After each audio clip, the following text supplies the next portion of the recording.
Let's hear a little from Executive VP Stephen Jones from his comments here in Indianapolis a day ago on the George Pickens contract situation. We want Pickens here. Think the world of him. Want him here, love him, and I think he wants to be here, so all that's a plus. You've put guys on the tag before, and they've been to everything.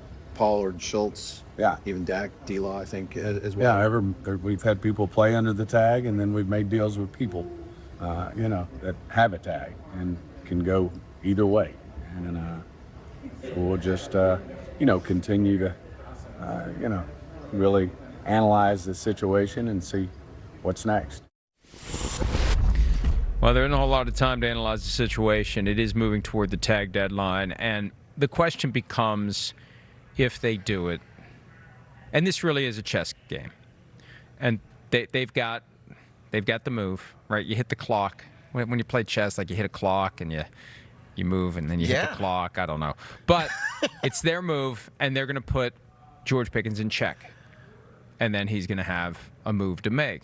And the same CBA that gives them the ability to apply the franchise tag gives him the ability to stay away from anything and everything until he accepts the tender. And you can skip the entire offseason program. You're not employed by the team.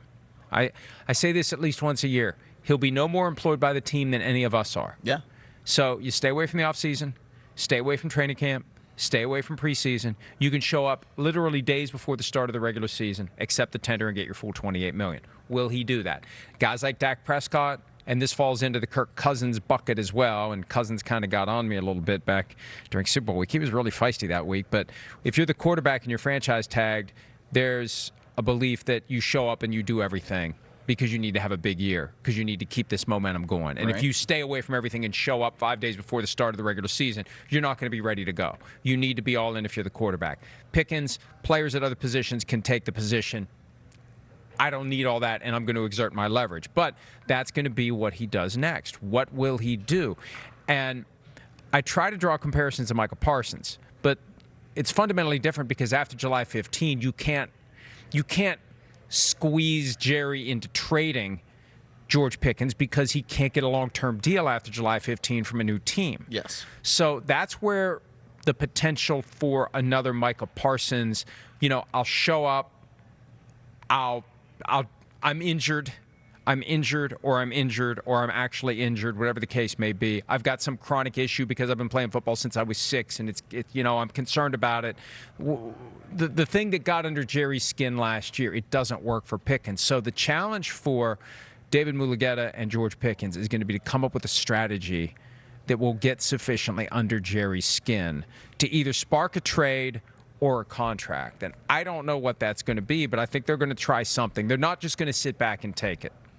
Yeah, and I think they should, Mike. And I think he should get a long-term deal. There's no question about that. He's earned that, despite it only being 1 year with Dallas. But he's earned that long-term deal. He's earned a chance to be paid like the top receivers in the NFL. But here's the problem. I'm sorry to interrupt you. The franchise tag, the convention is, and they did this with Des Bryant. Yeah. You apply the tag. How do we figure out a long-term deal? We take the tag this year, the tag next year. That's fully guaranteed at signing, and we're going to add in some other stuff from there. The problem is, if you do that, and I just did the math, it's $30.6 million over 2 years per year, and the market's still $40. Yeah. So they'll gladly do a long-term deal with the franchise tag as a starting point because the franchise tag is lagging so far behind the market. Sure, let's do it. It's not going to be good enough. They're going to have to go above that. They're going to have to get something closer to 40 than 30, I think, to get him to accept a long-term deal. That's the problem. They're going to want to do it on their terms. They're not going to want to give him the $40 million per year that Jamar Chase got. Right. They're going to want to do something that is closer in line to what they think the franchise tag would dictate. Yeah, but that's an antiquated model, right? And if you're Mulugheta, that's basically your counter is like, hey, this is old stuff, man. Like you're coming at this from the perspective of maybe even 3 to 5 years ago, right? And it's kind of wild how it's changed in that time, but that's not going to work now. if that's the way that the Cowboys want to approach it. It shouldn't work. It can't work because, again, as Tua Tagovailoa said, the market is the market. And if that's the way the Cowboys want to play it, I mean, that to me, that's a non-starter. You can't have that kind of number for this kind of a caliber player over that's not going to work. I don't think Tua is the best example for guys that got a market level deal.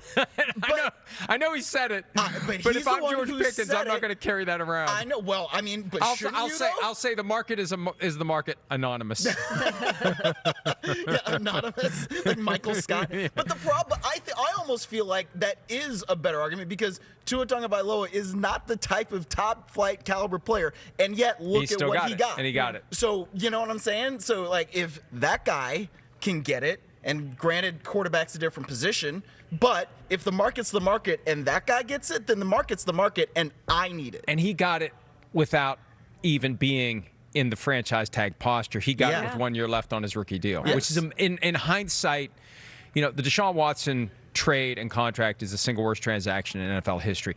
Tua's is close. Yeah. The only thing that saves the Dolphins is they didn't give up draft picks. Yeah. For the privilege of doing this ridiculous contract. They had no reason to do it, but it proves your point, and it proves Pickens' point. The market is the market, so don't play this franchise tag game with me. Yeah. I want a contract that reflects what the market currently is. Yeah, and a trade may be the best option for the Cowboys. They improve their defense. They draft a number 2 receiver, and you can find receivers in the draft. Maybe that's the way they go. Maybe that's the way they should go. And I know Cowboys fans are arguing that they've got to find a way to keep Pickens and improve their defense as well, but it's a tough thing to do. Hi, it's Mike Florio. Thanks for watching PFT on YouTube. Hit subscribe for the latest news and analysis from Pro Football Talk.